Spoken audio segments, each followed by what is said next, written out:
Just so be honest, who knows about the Canadian maple syrup candy and is just really back for the candy? He knows it. Yeah. You were here the other day. There you go. Anyone else is back just for the candy? You heard about the candy? You'd like to try the candy. That's good enough. Yeah. Anyone else was here who knows about the Yes, you know about the candy? Okay. Yes, you know about the candy. You were here yesterday. Exactly. It was proper, like, hardcore staying in last session of the day. Everyone else will have to answer a very difficult question like, what's a Class B IP address? I don't know. Just have a candy.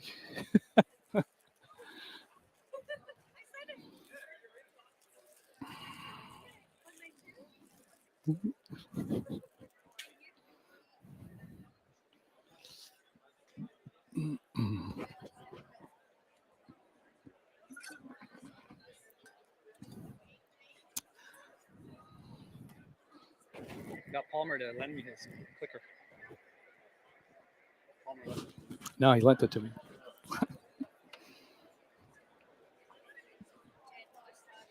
Are we good? All right, folks. 3:45. We've got parties to get to, so let's get this going. My name is Patrick Gargano. This is my third Cisco U session, and today we're talking about SD-WAN. I did a bit of a chat yesterday about SD-WAN, but it was more about the course content that we have in Cisco U that you can use to learn about SD-WAN. I just want to do a little half-hour chat, talk, boot camp, whatever you want to call it, in case you just want to start your journey towards SD-WAN, understand what the technology is, what the terminology is. It's just a little half hour. And at the end, I'm going to show you in Cisco U where you can get some free SD-WAN training starting December 14th, so that you can actually get going here as well. Anyone using or at work has a bit of SD-WAN already? A few of you? Okay, cool. One of the things I talked about yesterday was the fact that if you are really want to go all out SD-WAN, we do have an SD-WAN certification exam or specialization exam at the CCNP Enterprise. If you're interested in knowing more about that, come over later, we'll have a chat. We'll go on the other side and have a look at the certification board and talk about those exams. So pretty straightforward agenda. Talk about SD-WAN and we'll give away some free SD-WAN training. So the first question I often get from folks is why should I care about SD-WAN? What's the point? What's the premise? Why would I be interested in using it? So let's start by looking at our networks today, or maybe not just today, but traditional networks over the last 10, 15, 20 years. They were built around a really straightforward model, which was we had an HQ where we had all of our internet connectivity, our firewall, our security services were there. And our branch offices would connect to the HQ, to the enterprise corporate network through an MPLS link, perhaps. We had maybe people that were roaming using a VPN connection, but everyone was going through the headquarters before going out to the internet, before going out to these services. So we were creating some issues where we were hairpinning traffic through the headquarters, maybe not using the MPLS links as much as we could in terms of the capacity. Very expensive, those MPLS links as well. So this was kind of like the legacy model that we're trying to get away from. And I'm sure your company is already on the way, moving away from that approach. And so this is what we're typically encountering today. This kind of model where it doesn't matter where you are, at a branch office, at home, on the road, at a conference, at the enterprise network, the HQ, we want to be able to get quickly out to whatever service we want to consume.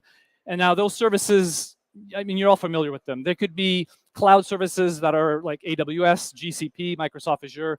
They could be SaaS services, Microsoft 365, SAP. We've got a list of them up here. Let's say I want an internet connection as well. And I want to be able to get to these as quickly as possible. So I don't want to have to go through the HQ. I don't want to have to go through this network here before popping out. I still want to do this in a secure way. So obviously there's that challenge as well. So we're moving towards providing that connectivity to those applications and workloads that are in the cloud without having to go through the traditional model of our network. So this is where we're kind of going. And I guess the idea with SD-WAN is to facilitate this, to make it easier to get to that from whatever model you're have right now. So I guess the four things when I think about SD-WAN in terms of what it's trying to offer me, I want to be able to access the network and the services and the applications from anywhere. Doesn't matter where I am, at a branch, on the road. Maybe I've got some stuff sitting in a colo. I want to access cloud apps. Doesn't matter. Doesn't matter which transport I want to use. And I think this is the fundamental one. I keep talking to people like, is MPLS dead? MPLS isn't dead. We're just trying to involve other transports as well as, right? So you might still want your MPLS links, but we want to give you the opportunity to maybe build out some connectivity over something else than that. Something that's cheap, that's fast. Okay, it's maybe not as reliable as the MPLS link, but maybe for certain connectivity, certain applications, it doesn't matter. I want to shoot out directly to the internet. I want to be able to provide any service that I would have traditionally provided. So I want my voice, I want my security, I want my software-defined whatever, SDA, SD-WAN in this case. So maybe I'm running DNA Center. I want to be able to integrate all of that within my fabric as well. And how do I want to deploy this? Well, yes, you can deploy it on premises. And I'll be honest with you, all our lab environments that we have for the courses that I've been talking about the last few days, they're all like little sandboxes, right? They're all little mini SD-WAN deployments on-prem in a server for you guys to do labs. But that's not how SD-WAN is consumed in reality. It's going to be a cloud service, right? So we're going to spin up controllers in AWS, and we're going to leverage that. So it doesn't really matter how I'm going to deploy it. I want to be able to consume that SD-WAN service that way as well. Just going to kind of build this out and just hit some of the highlights of SD-WAN and call them the features if you like. So, you know, like it's checklist. What does SD-WAN give me? Okay, well, first of all, when I deploy an SD-WAN network, all I'm doing is I'm interconnecting offices using routers. You guys are all familiar with routers. Maybe you put down some routers, it's possible. But if it's a router, it could be a physical router or a virtual router, it doesn't matter. We're still interconnecting those routers. We're going to do that with IPsec VPN tunnels. So we're using that. We're going to have some management. Again, like I said, it could be on-prem or it could be in the cloud. We're going to use a single pane of glass. It's a managed environment, a GUI if you like, so that we're going to use that. And obviously, we want some redundancy with that as well. So I'm going to have to maybe deploy some in different cloud environments. This is probably one of the most important highlights of SD-WAN is the fact that I can open, I'm from Canada, right? So imagine I want to open an office out in Toronto. I don't want to send someone out there with the router and have to go plug it in and configure it. I'd like to ship the router out there and have someone over there just plug in the internet connection, turn on the router, let the router call home, use ZTP or plug and play, and authenticate, locate my network, and join my fabric and pull a config from my managed devices. So that's what we're talking about up here, being able to deploy that quickly, across minutes and not days. One of the fundamental tenets of anything that's SD, right, software defined, what we're typically doing is we're taking a device that we would have traditionally looked at, let's say a router, and we're looking at that router and we're blowing it open into different planes. We're going to have a management plane, a control plane, and a data plane. Those have always existed. They were just all in the same box when you were deploying a Cisco router or Cisco switch. Here, what we're going to do, we're going to blow that open and we're going to have specific devices or controllers to take care of each of those jobs. So very quickly, the data plane is just the packets that are being forwarded. So we've got a gadget that's going to do that. That's the physical router. It's going to forward the packets. The control plane is the brains of the router, the routing table. It's everything that's happening in terms of route manipulation, policy-based routing. All of the policies is in the control plane. So we're going to pull that out. We're going to have a gadget that's going to just take care of that. We're going to call it the controller now. It used to be called the vSmart, but that's all it's going to do. It's the brains of the operation, and it's going to be the brains for the entire SD-WAN fabric. Then we have the management plane, which again, it was in your router, right? You would Telnet, you would SSH, you got your CLI, you had a GUI maybe connection to manage that device. We're going to have the same thing here. We're going to have a device called the manager or vManage traditionally, or historically was vManage, and we're going to use that device to manage the network. When you deploy SD-WAN, if you just kind of like spin it up and step back, all the routers are going to build a full mesh of IPsec tunnels between each other. You're just kind of like, okay, do your thing, get a coffee, come back, it's done. Maybe you don't want that though, right? It's okay in a lab environment where you have 3 locations and it's full mesh. That's okay. If you got 1,000 locations, you might not want full mesh. So very quickly you can deploy different kinds of topologies, hub and spoke, partial mesh, whatever you might need for your requirements. Like I said as well earlier, I'd like to be able to leverage any kind of connectivity, right? Maybe I've got an office that's in the middle of nowhere, it's only got 5G. I want to be able to use that. Or I just want internet, or I've got MPLS and internet. So I've got my options in terms of transports as well. This is pretty fundamental. This is nothing new, right? You guys have been doing VRFs and segmentation and VPNs for VLANs for forever. We're going to keep doing this as well with SD-WAN. So I'm going to have my service-side VPNs, the VPNs where my users are connected. I'm going to segment them from other VPNs. I'm going to call that a VPN in the SD-WAN terminology. You would have called this a VRF back in the day. But in the SD-WAN parlance or terminology, we're going to call that a VPN. I talked about this thing as well already. That's my management plane. And that's the GUI that you're going to log into. And you're going to manage everything, right? You're going to onboard a device. You're going to update and upgrade its operating system. You're going to push a config. You're going to go check the routing table. You're going to do some packet tracing. You're going to figure out what's going on with your network. Modify policies in terms of your topology and your data plane as well. I've got a slide coming up about this one. This is quite cool. So if you've got a location with multiple transports, you could basically tell your router, all right, if it's Microsoft 365, I want you to take this transport unless it gets really, really bad and then fail over to this one. And if that one gets bad, fail over to this one. And if they're all rubbish, well then pick one. Load balance, do something, right? So application-aware routing. It's looking at that application and deciding how it's going to route the traffic across the different transports.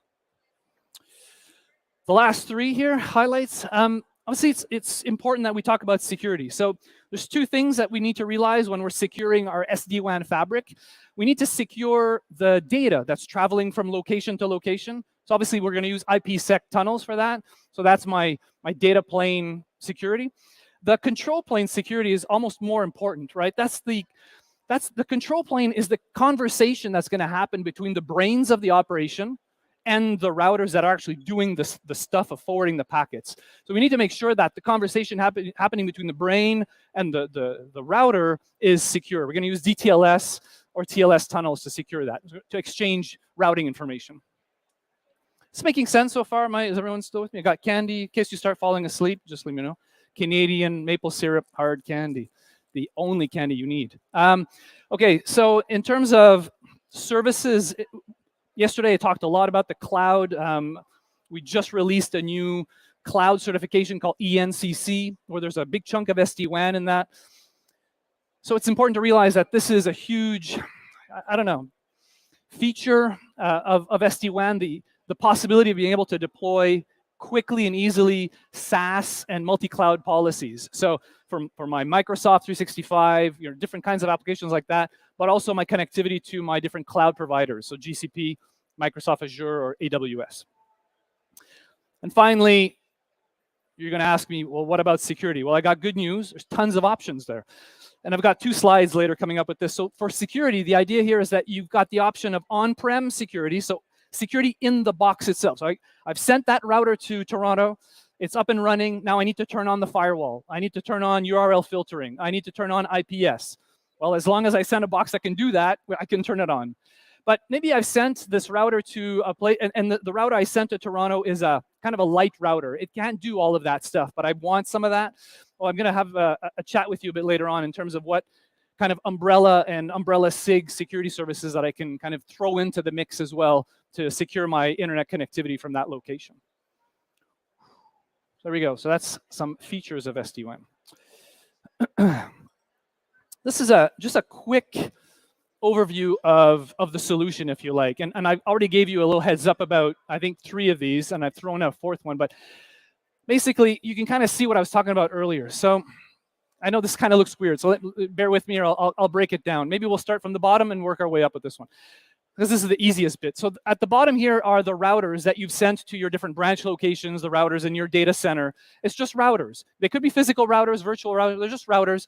So we're going to call that the devices that are operating at the data plane. And we're going to have IPsec tunnels that are going to be built between them to secure the traffic that's traveling. So that's pretty straightforward. Nothing new there.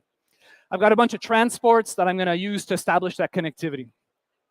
I talked about the brains of the operation earlier, the control plane device, the controller.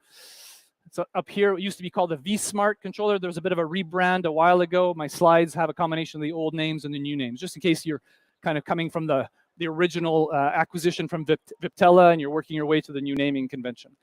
So I've got a bunch of, notice there's 3 here in my diagram, because if you only have one brain and it goes down, you're gonna have some very unhappy customers, employees, your boss, your wife, maybe not your wife. Okay, so I'm gonna want some redundancy here. The vManage is that management portal, that GUI that you're gonna log into to do all the stuff you need to do, so your policies, your config. The one device I really didn't talk about that much is this one here. It's another plane of operation, if you like. It's the orchestration plane. Really easy to remember. The vBond is like the gatekeeper to your SD-WAN fabric. It's like the big dog standing between your SD-WAN fabric and a router that's being onboarded. So as I onboard that router, it's going to kind of call out and say, hey, I'd like to join your fabric. The first thing it's going to talk to is this thing. And the vBond is going to decide if it can come in or not. It's going to check the certificate. It's going to check serial information. And if it's allowed in, well, then it's going to register with the vSmart, the vManage. It's going to pull a config, and then it's going to join the fabric. So it's only there initially for that gatekeeping function, if you like. And then once it's there, it just kind of stands out of the way and lets everything else happen. What I'll do over the next 4 slides is just kind of zoom in a little bit on these 4 things. And I've kind of said quite a few of what's already on the bullets here. So I don't want to take too much time. I've got a few more slides that are a little bit more exciting than this. So the first one I just talked about, right? It's that vBond device. It's the gatekeeper at the first point of authentication. This is where any WAN edge or router that wants to join the fabric is going to reach out to this device and say, hey, can I come in? It's going to authenticate and then join the fabric at that point. So it used to be called the vBond. Now the new name is the SD-WAN validator. That's the new name. You can't laugh at that. Got a better one coming in a second. It can help with things like NAT traversal. Oh, yeah, that's a good point. What does that thing look like? It doesn't look like anything. It's a virtual machine, all right? So I know this sounds really obvious, but a lot of people are like, I'm very visual. I like to understand what the heck does that actually look like? Well, it's just running on a VM, so nothing much to look at. The vSmart controller, like I said, that was its original name, the vSmart. Now it's called the SD-WAN controller. It's the brains. This is where all of the routing decisions are being made in this device. And this is why the SD-WAN solution can scale so much. You're not having to replicate control plane information across 1,000 routers. The control plane is living in the vSmart. And if you change a policy, it will let the routers know, hey, there's a change here, update your routing table, pull this route out, add this route in, change the next hop for something. It's super light on the WAN routers itself, right? It's all happening in that vSmart controller. So this is where we're going to be implementing our control plane policies. Guess what? It doesn't look like anything either, right? It's just a virtual machine. Probably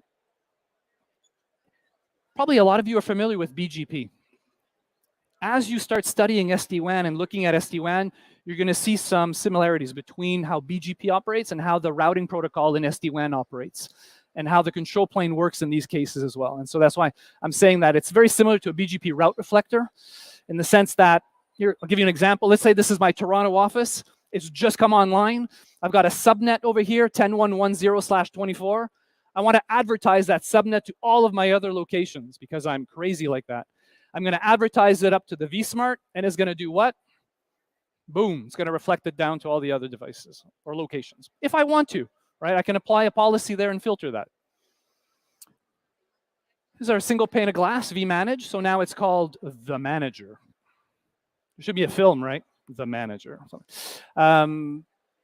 This is where we're going to do pretty much everything. It's our day-to-day, day 0, day 1, day 2, manage, troubleshoot, operate, optimize, improve, configure, deploy policies. This is probably one of the coolest things also, the SD-WAN solution. The idea that if I have 1,000 branch locations, maybe in my 1,000 branch locations, 300 of them all have about the same configuration. They'll all have the same router and the same basic setup. So what I'd like to do is create templates. to quickly push out that configuration to those devices and maybe just change a couple of variables. Yeah, okay, so this one's called branch 1, this one's called branch 2, right? They have different names, a few things that might be different, but at the end of the day, maybe they have 80% of their config is identical across those 300 devices. So I want to use something like a template to be able to speed that up a little bit, make it a little bit more efficient. Well, I started with this one earlier, we're finishing with this one. This is the one where you actually have something to look at. So you can buy a Cisco router and run it in SD-WAN mode or controller mode, and you would have a physical router. So Catalyst 8000, you know, that kind of stuff. ISR 4000. In our lab environments, in our courses, obviously this is all virtual. So we're running CSR 1KV, we're running Catalyst 8000 Vs now instead. So it's all virtualized. For those of you that are a little familiar with SD-WAN, this came from an acquisition a few years ago, and so they had their own operating system. So we have some of the older platforms that had that older code, but now we're moving towards an iOS XE code instead on all the new devices. This is where we're going to build our secure tunnels. It's just a router. It does routing. Don't be afraid. All right? It'll do all the routing you need it to do, static, dynamic. It'll even do VRRP if you want to use it in a LAN environment off the device as well. So it's just a router. It's just building IPsec tunnels. So far, so good? All right? Yep. Okay.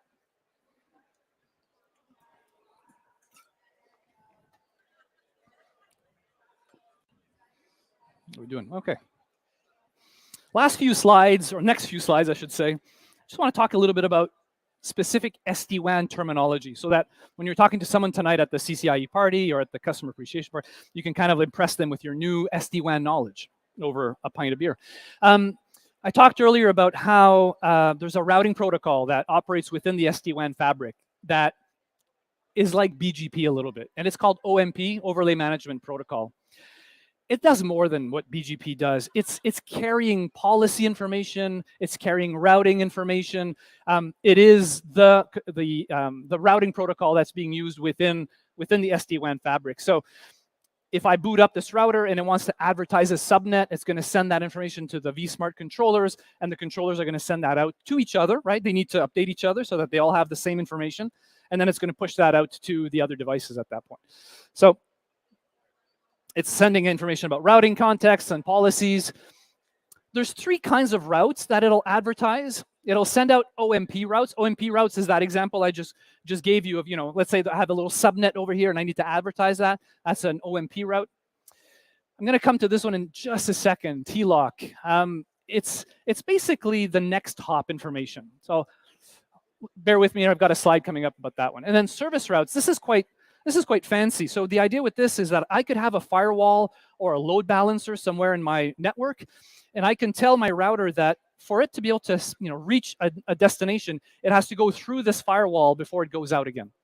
So I can inject a service. I can inject a service in the path that those packets have to take. So that's a service route. Okay, so I mentioned something called a TLOC, transport locator or transport location. It's a combination of 3 things. So a TLOC is, as it says here, the system IP. So, okay, let's stop for a second there. So that means that every device in the SD-WAN fabric needs a system IP. So it's like its name, right? A unique identifier. It needs to know something called color. So what the heck is this? So the idea is that when my router is connected to different transports, I'm going to tag those. I'm going to give those transports a name. I can give them a public name or a private name. It can be internet, it can be MPLS, it can be biz internet, it can be gold, silver.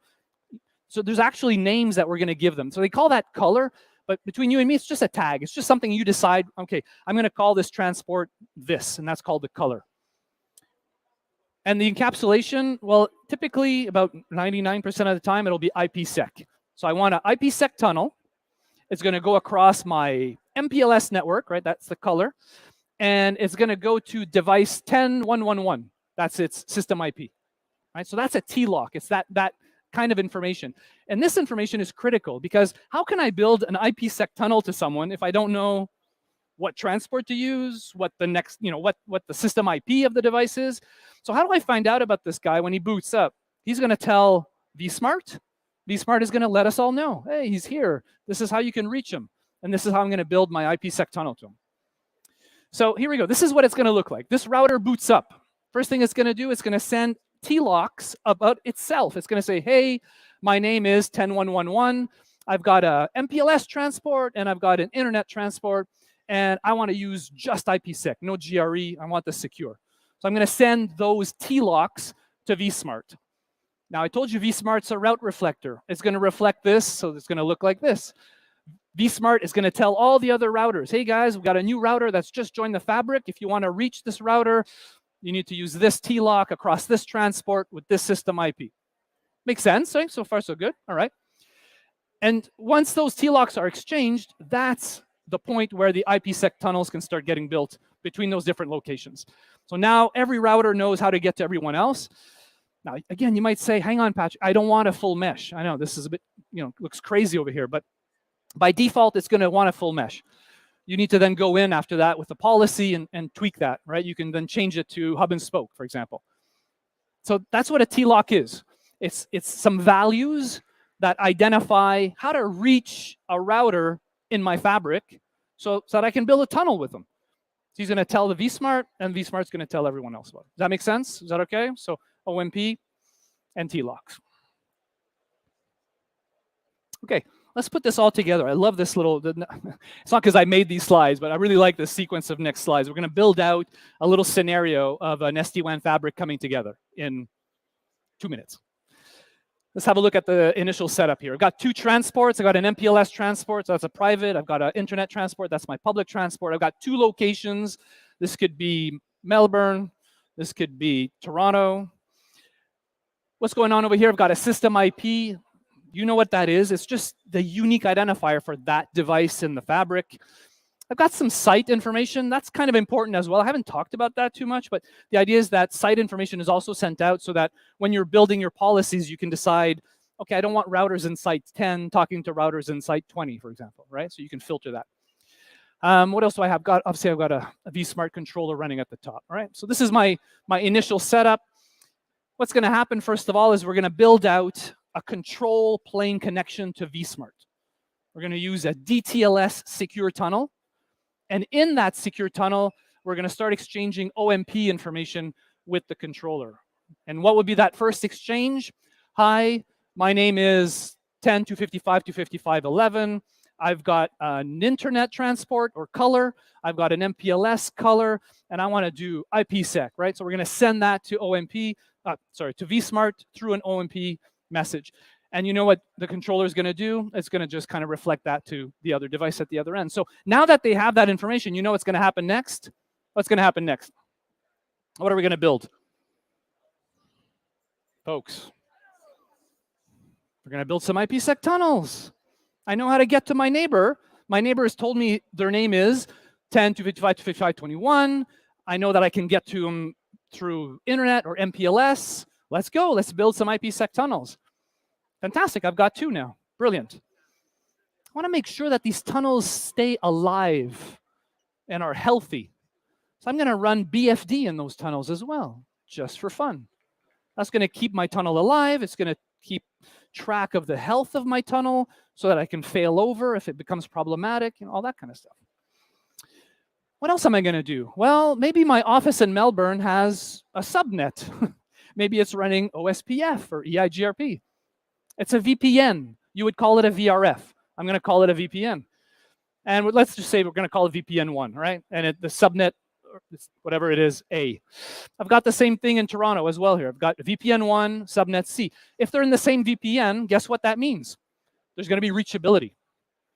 By default, if they're in the same VPN, I'll be able to ping through the IPsec tunnel and get to that address.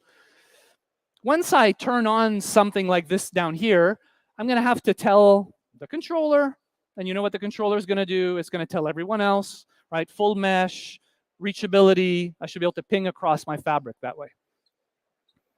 What else is going on? Well, if I add another VPN, more subnets, don't get stressed out. It's just going to send out an OMP update again and advertise it out into the fabric so that I can reach it. So at the end of the day, what I'm going to do here is I'm going to want to start tweaking that, right? I'm going to want to tweak my policies to decide how routing is going to happen, how my topology is going to behave. Do I want it full mesh? I don't want it full mesh. Oh, sorry, hang on. I missed a little bit at the top here. And don't forget what I mentioned as well earlier. Does this work? No laser in this thing? Okay. The OMP protocol is carrying so much critical information to make SD-WAN work. It's got that reachability information, right? Like, who are you? Like, what's your system IP? What the TLOC information is. It's going to send information about the security keys, right? I didn't get into that because I don't have much time, but I've been talking about IPsec and DTLS, and you must be wondering, how's this going to work? How do I exchange secure key information? Well, that's a critical piece, and OMP is going to take care of that. It's going to take care of carrying that. And obviously, like I mentioned as well, it's going to carry policy information, depending if it's a control policy or a data policy.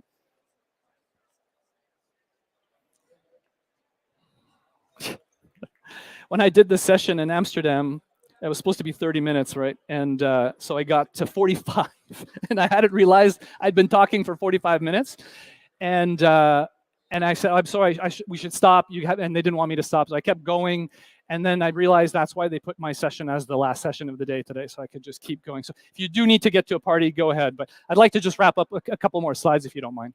I talked about this thing a bit earlier, that application-aware routing. So this is a really nice little diagram. If you have a look at it, which path is, I guess, the chosen path? Hopefully you can figure it out pretty quickly. So I've created a policy up there, which basically says, I want to use the path that has less than 150 milliseconds of latency, less than 2% loss, less than 10 milliseconds of jitter. I've got apparently multiple paths. I'm going to analyze the performance of each one. I'm going to select the best one for this application, right? I can choose the application for which this is happening. It doesn't have to be for everything. I think it's pretty obvious. We're going to use path A. Path 3 here is close, right? It's pretty close. 140 is less than 150. 1 is less than 2. 50 milliseconds isn't less than 10. So if ever this dropped below 10, it could start using path 3 and do some load balancing at that point if I wanted to. It's up to you. I mentioned SaaS and multi-cloud earlier. These are huge features of SD-WAN, and it's interesting. I often get on calls with customers that are they've got SD-WAN up and running and they're ready for that next step. What else can I do with my SD-WAN? And this is usually where they're heading, right? They want to get optimization for their SaaS applications and optimization for connecting to their cloud workloads. And so this is supported with SD-WAN as well, with Cisco SD-WAN. So you've got this mechanism where you can basically tell your different locations to break out to the internet, depending on the performance of that connection to get to your SaaS applications. Or you could tell it, actually, no, if the performance isn't good enough, we're going to go through this maybe, I don't know, regional location before going out to the internet. So this is what I'm talking about in this slide here. The idea that I'm going to probe my different breakouts to the internet and decide which one is the best one for a specific application. And I mean, this is like a really basic slide here, but it's so advanced now, the kind of probing that they're able to do, especially with Microsoft. They're able to probe all the way to the service inside the Microsoft network to see what the performance is like over there as well. So it's very powerful stuff here. I just dropped this slide in like about half an hour ago. I got this from some of the TMEs and the SD-WAN group. I love this slide because I wanted just one slide to give you a sense of how cool the multi-cloud stuff can be with SD-WAN.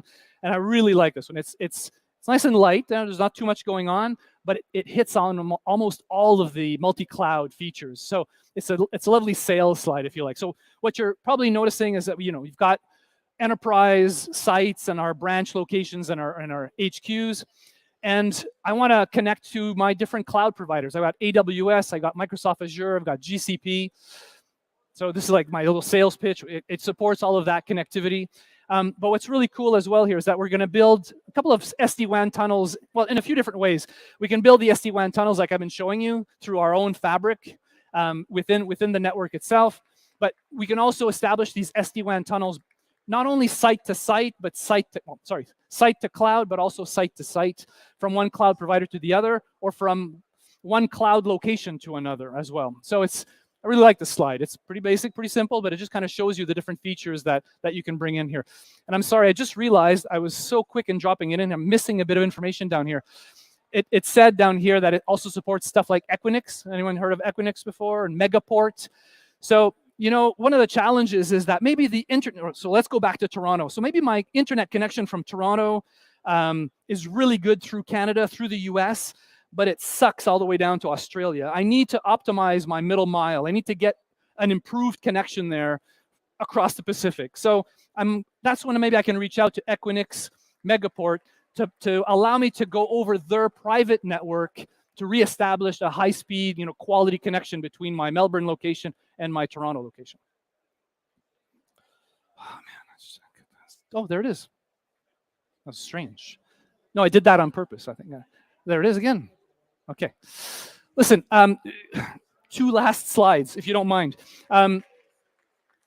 I talked about security, and I did say I had 2 slides on this. Basically, I'm just kind of repeating what I mentioned earlier. We got fundamentally 2 options for security in SD-WAN. Do you want it on the box? Do you want it in the cloud? There you go. That was the short version of the security option. So if it's on the box, obviously you'll need performance on the box. If you send a little router to Toronto, it's not going to be able to do all of this stuff, obviously.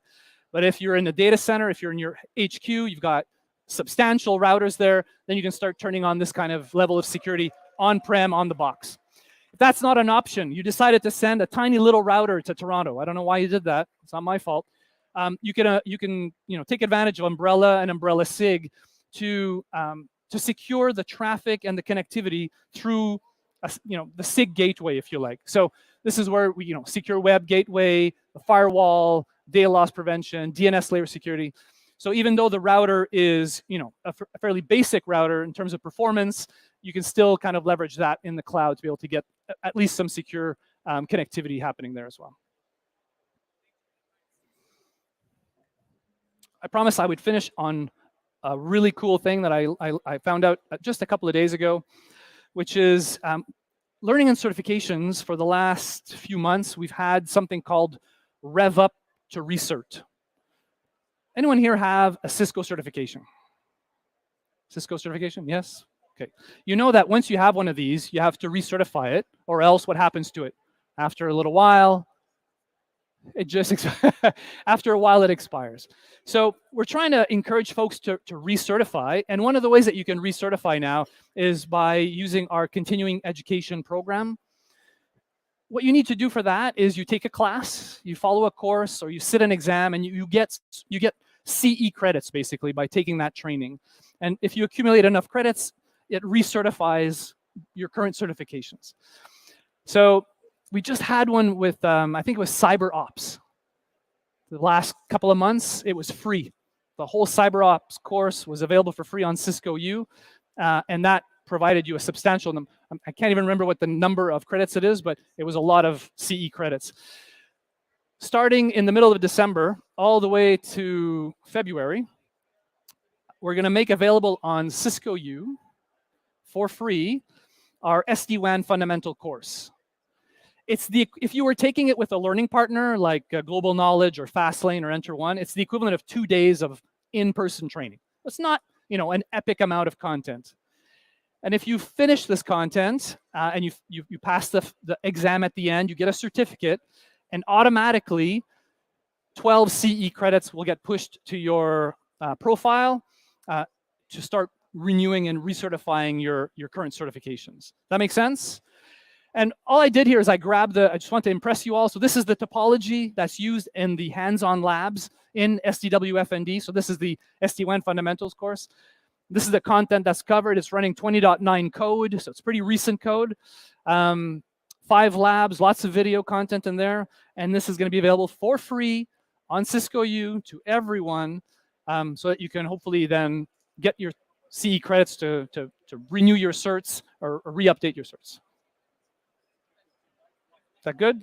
Yeah. I was hoping for like, ooh, I didn't get anything. Okay. I think I'm done. Yeah.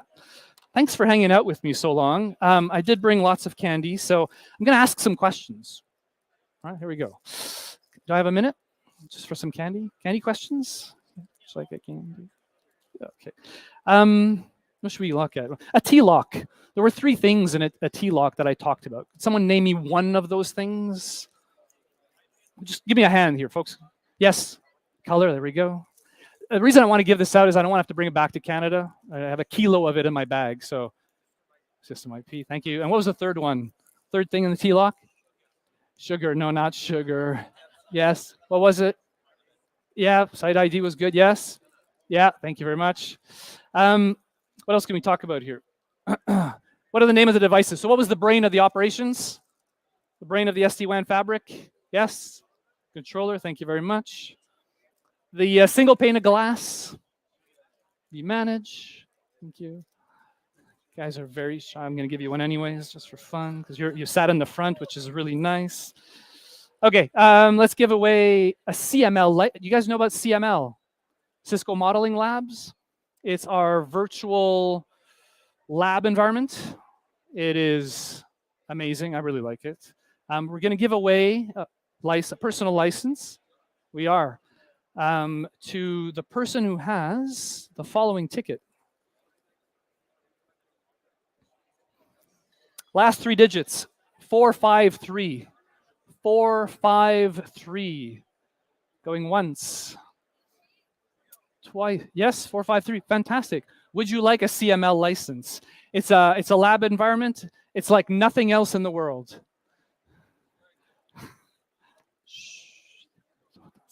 It's very cool. So you're interested? Yes. Come and see us. We'll get your email address. Thanks, everyone. Thanks for hanging out with me. Enjoy the rest of the conference. Enjoy the event this evening. Hopefully, we'll see you there. Cheers.